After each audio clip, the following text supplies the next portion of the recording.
Welcome, fellow bookworms, to TBRathon Den. My name is Whitney, and today we have another themed vlog. So this is going to be my theme vlog for the month of August.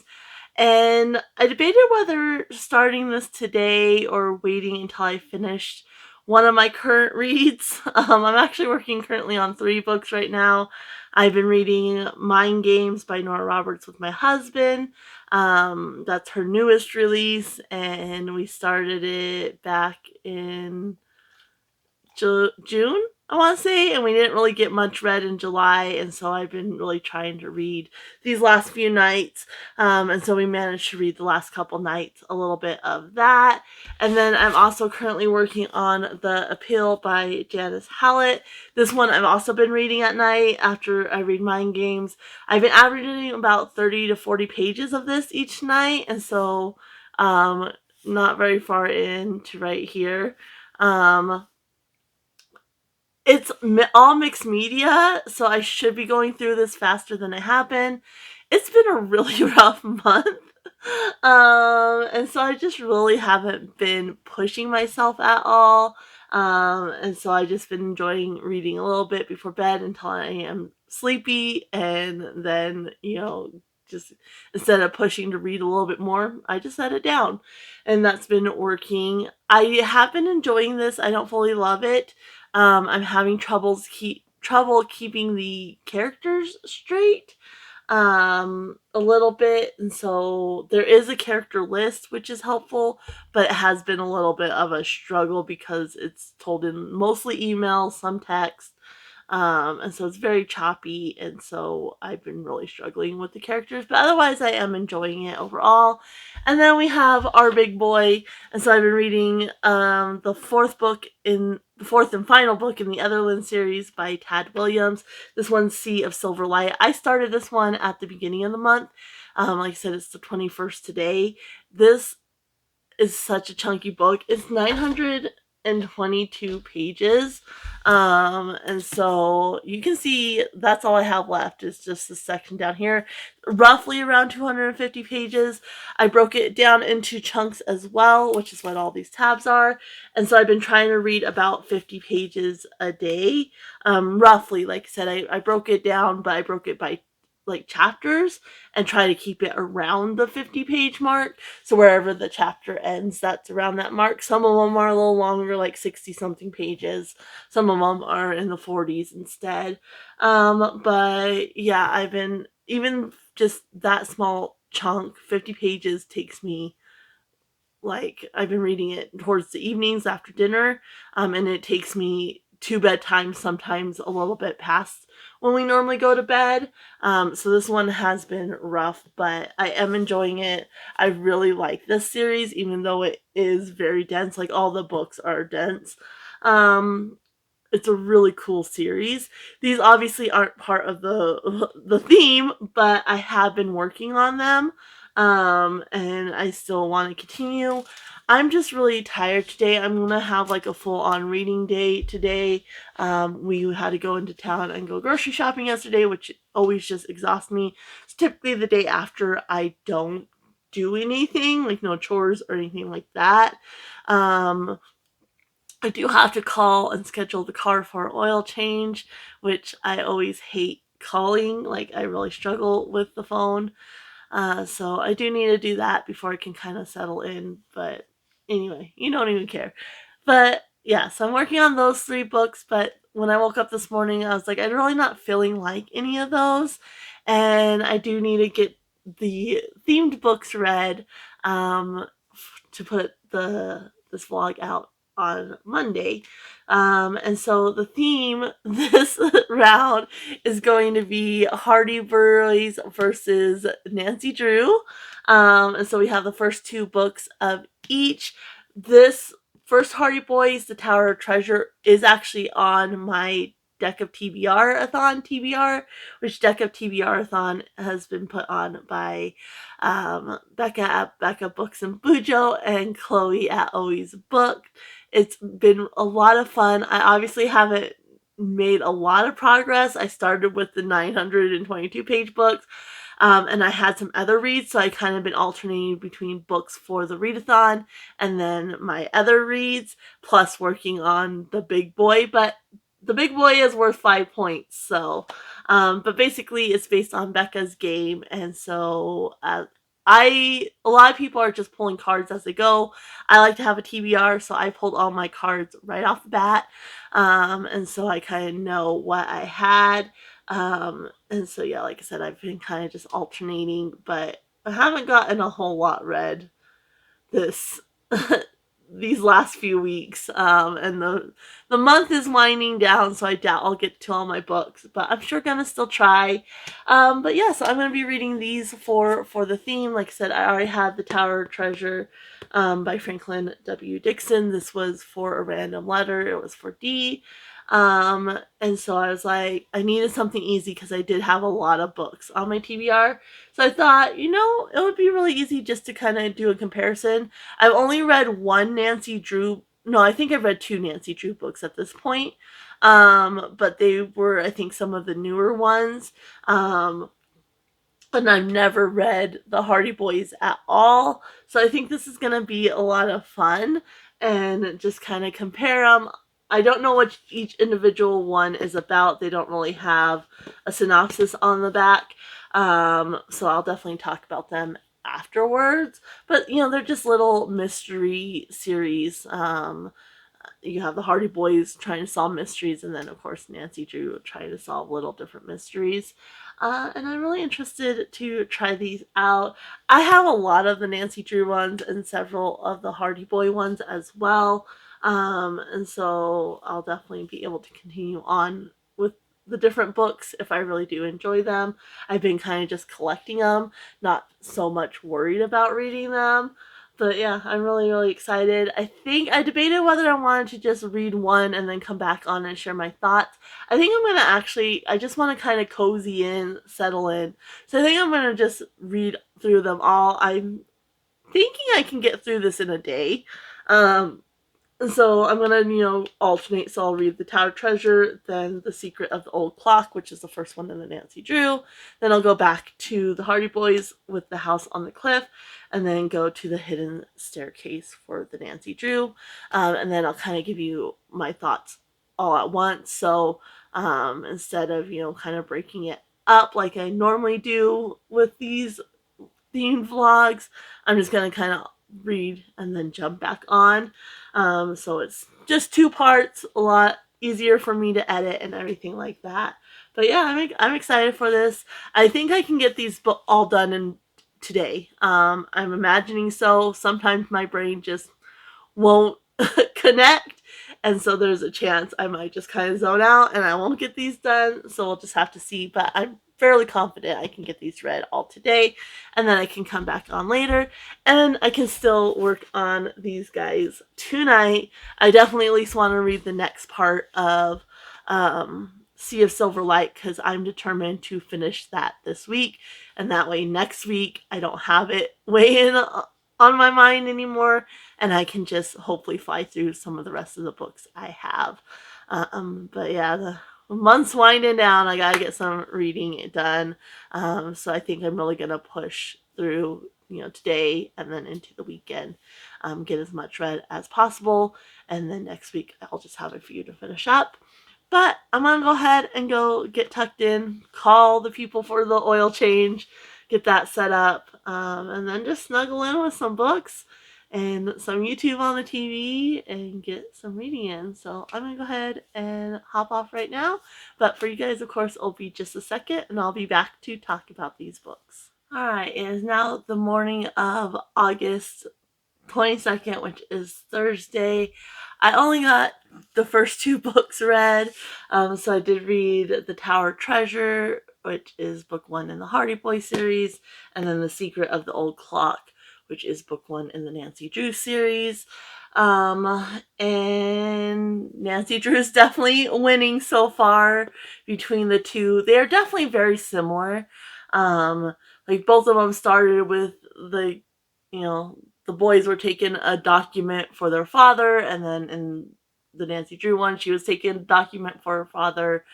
And you can definitely tell it's from the same publisher and such, because at the end, it gives a nod to the next book in the series in both of them. The illustrations are very similar. I don't know if it has the same illustrator or not. I didn't see who was the illustrator, and it doesn't say in here, but the illustrations in both are very, very similar. The thing with it doesn't say.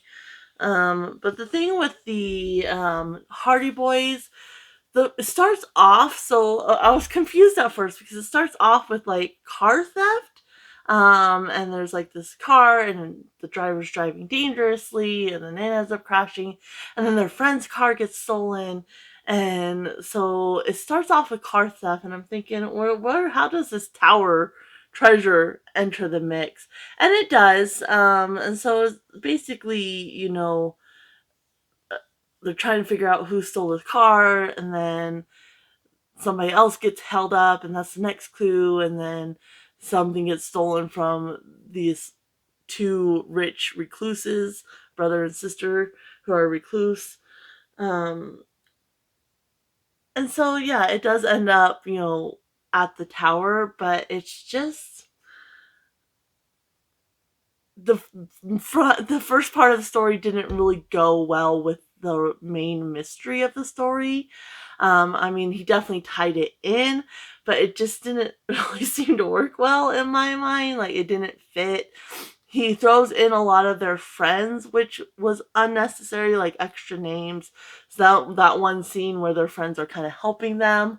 There's a couple scenes where their friends are helping them, but the one in particular just didn't really need to be in there. The connection seemed a little too convenient. And at sometimes the twist just didn't really seem to make sense. Like, there's one twist at the end, I don't want to give anything away, but there's one twist at the end where it's like, why didn't that person just speak up initially? Because one of the friends of the boys, his father is a suspect. And it's like, why didn't somebody speak up initially and say something? So there was that twist, and there was another one with like this random secondary villain that just kind of dropped in there. And then that doesn't even actually get wrapped up. Like, it's like, okay, like, they mentioned that they're gonna say something to the police, but then you never hear anything about it again. So that just, like, just a little bit disconnected, didn't flow well. You're getting thrown at a lot of names that didn't need to be. I mean, he could have still done the scene with their friends and just said, several of their chums came over to help search or something. I don't know. He didn't need to throw all those names at you. And yeah, it just didn't have a smooth flow.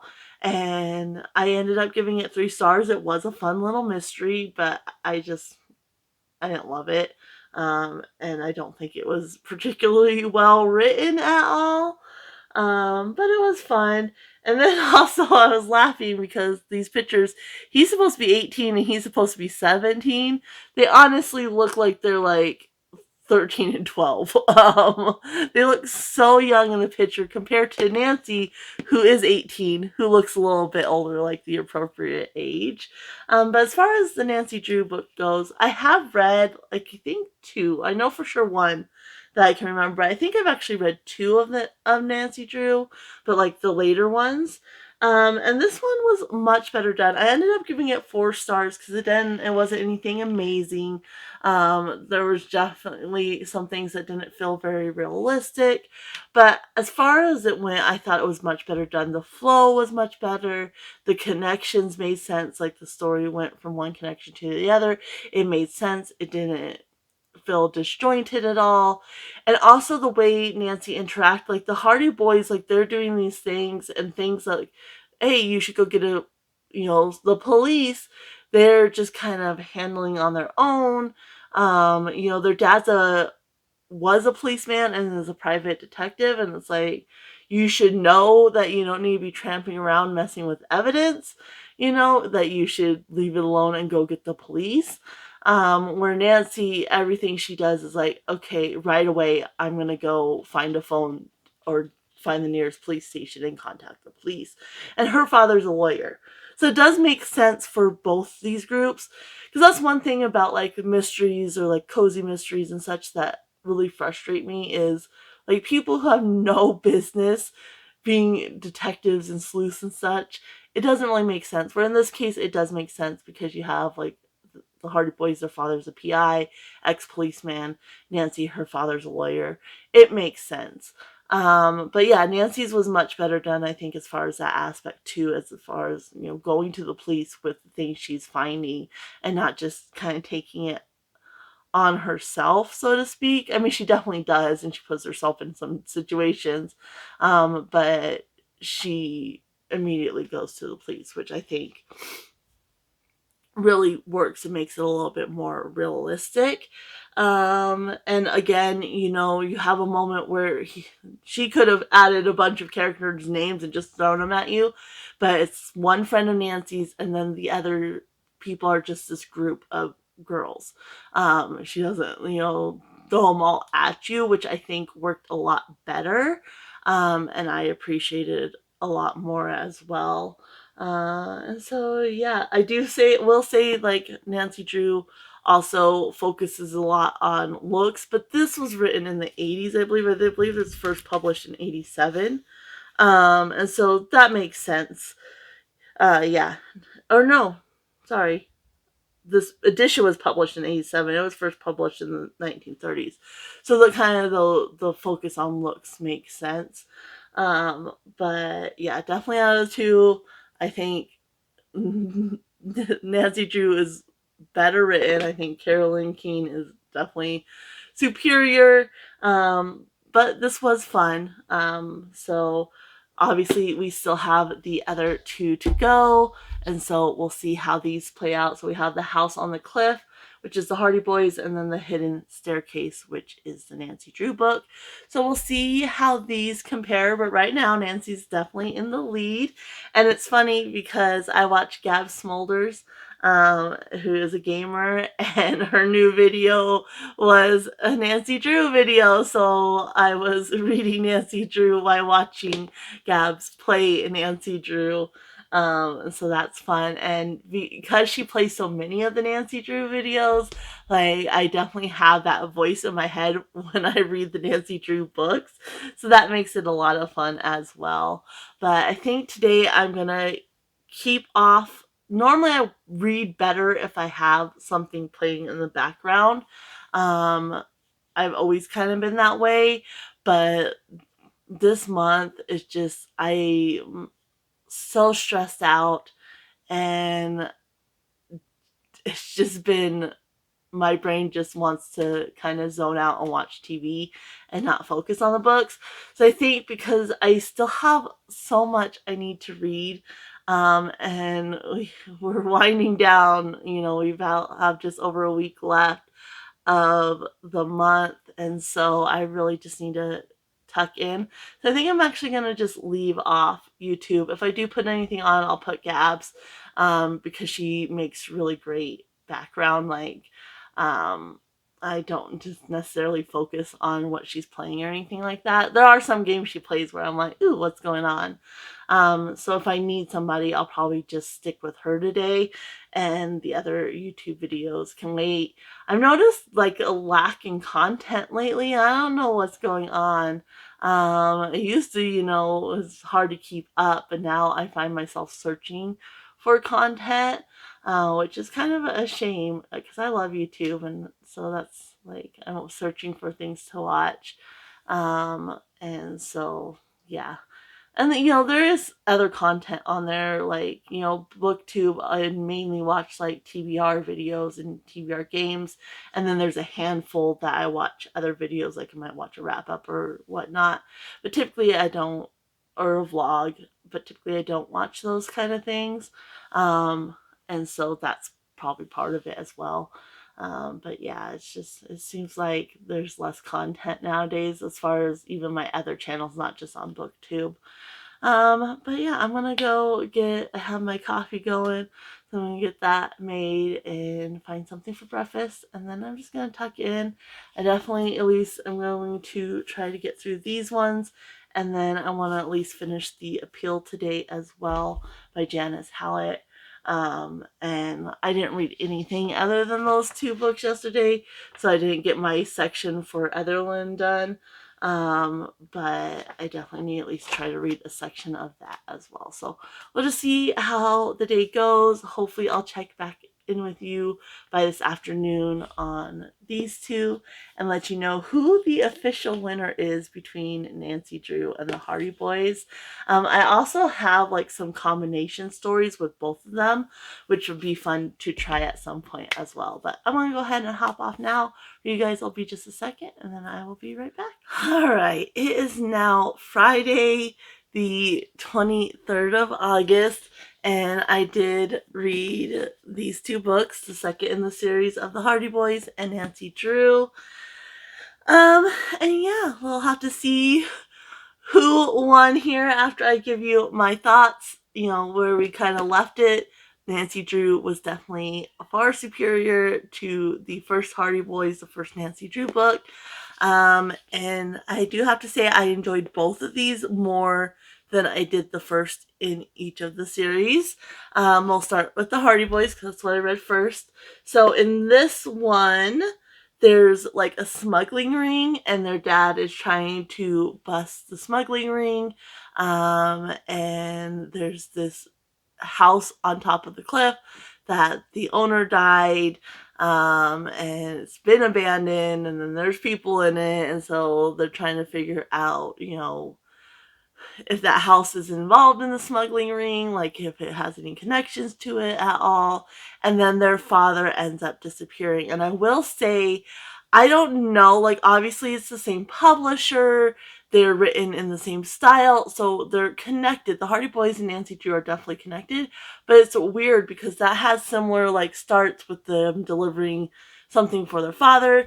In these ones, it's very similar in that you have this old house with, and they're trying to find like a secret passageway in both of these cases. So that was very similar. And then both dads get kidnapped. So it's almost like they give you, okay, the publishers is like, here's the premise.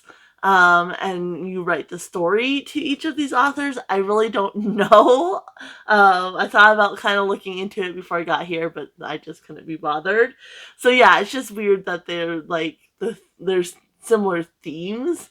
Like obviously they're very similar as far as the mystery story aspect, and from the same publisher and the same style, the same illustration style and whatnot. But back to the Hardy Boys, I did enjoy this one more. I thought the pacing was better, the flow of the story was better, the connections made a little bit more sense. It was still a little bit disjointed, but not near as much as the first one. The thing I really don't like is the big friend group of the Hardy Boys. It wasn't quite as bad as in the first one, but I wish they just kept it to Chet, the one main friend. Like, I think that could have worked just fine, but again, they're pulling in these other boys from their friend group, and it's just too many names, too many characters for this little book, because you not only have the main group, but then you have the people from, the mystery side of it too, which are extra characters. And so I don't like that. I don't think it works well for the story. You're just getting thrown too many names. And it's like, oh, who is this again? Where if they just kept it to Chet, you still have that friend group who they can utilize, stuff from him. Because they use the boat from one of their friends, and it's like, that could have easily been Chet's boat. Like, I just think there's too many extra characters in these, which doesn't work well for a small little story like this. And again, like kind of their interactions with the police and such aren't very realistic either. And like their father's missing. Like, it's like, oh, and that's another thing. Like, they have a way to message their families when they're off on a case and whatnot. And in both of these, they get a weird message that doesn't quite fit. So another kind of similar theme between the two.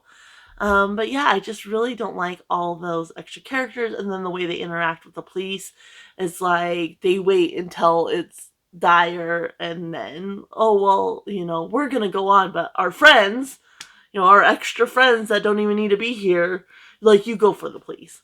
Like, it's like, no, like, your father's missing, like, you go for the police right away. And so yeah, this one's just not as realistic in my mind, and I don't like all the extra characters. I did also give this one 3 stars, even though I did enjoy it more than the first one in the series. As far as like overall, it was on par with the first one. Um, they're fun. They're fun little mysteries. I have more of them. I'll definitely continue reading the other ones I have, but it's just not my favorite. And then we have Nancy Drew. And this is the Hidden Staircase. So this one I really like, because you kind of have 2 different mysteries going initially. And I really like how the author ties them together. There's a railroad being built, so of course they're buying properties, but there's like one of the cells is being contested, and now a lot of the sellers are trying to get more money. And so her father, the lawyer, is dealing with that and trying to find the cell that's being contested. That guy's missing, and so he's off trying to find him, but he's being threatened. And then Nancy Drew, her friend, her great aunt, and her great aunt's mom, are in this old house, and it's being haunted. Like, it's clearly not supernatural, but I like kind of that spooky aspect, and like Nancy knows, like, it's not supernatural, but it's being made to appear supernatural, and so they call it's the ghost. And so she's going to this house to help her friend try to figure out what's going on in this house. And it all ties together with the railroad and everything. And there's this character that's trying to buy the property, and he's involved with the railroad side of things. And so it all ties together really nicely. Again, the way the story flows is really good. Each little thing that comes up, clue that comes up, really fits into the next one. The drama that happens makes more sense, where this one, it feels like drama is just added for drama's sake. At points, like, these are all the first 2, and then this one are all 180 pages. This is 182. So at times it felt like he added stuff in just to hit that 180 mark almost. Where this one, you didn't have that. Like, everything really felt, it made sense to the story itself. Definitely dramatic at times, but yeah, I really enjoyed this. So they're, in this house, and Nancy's convinced there is a hidden passage somewhere, and that's how this ghost is getting in and such. And so she's searching for this hidden passage, and then her father ends up missing as well. I will say the end did feel a little rushed.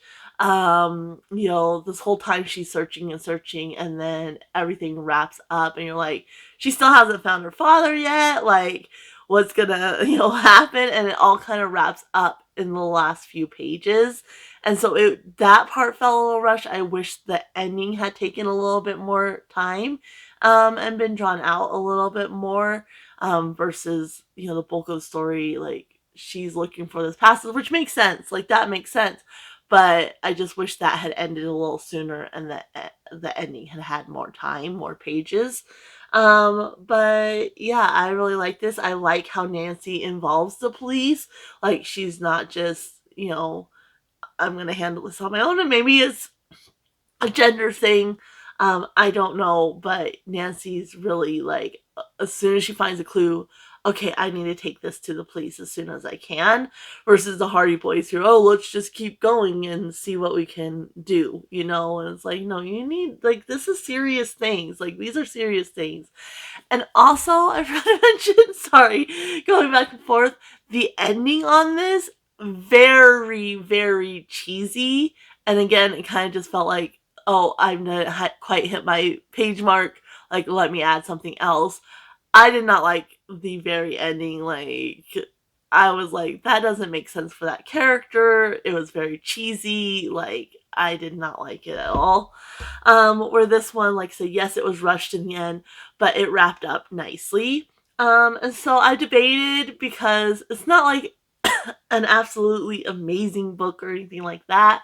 But in the end, I really enjoyed this one and I couldn't really find flaws with it other than the rushed ending. And so I ended up going ahead and giving this 5 stars because I really did enjoy it. And so yeah, obviously we have Nancy winning with a 4-star and a 5-star book. I definitely think Nancy is far superior to the Hardy Boys, where the Hardy Boys, like I said, both of these got 3 stars. So Nancy is definitely victorious. I really enjoyed, let's put number 1 in front here. I really enjoyed my time with the Nancy Drew books. And it's fun because I watch Gab Smulders, who plays a lot of Nancy Drew games. I mean, I watch when she plays other games as well. I love her channel. But I had to have that voice of Nancy Drew from the games when I'm reading, because I hear the words in my head as I'm reading, and I kind of have that voice, so that adds to it as well. But I just think these are better written. Like, I think they're more believable, they flow better, and so yeah, I definitely think Nancy Drew is superior to the Hardy Boys. But I mean, they're both a lot of fun, and I really think like they're fun reads regardless, like all of them. And so yeah, I have more of them. I've been collecting these editions of the Hardy Boys and then a lot of the editions of the Nancy Drew, but I have some other ones that aren't in these editions. But yeah, I have a bunch over there, so I definitely plan on when I just want a fun, quick read, I'll pick them up.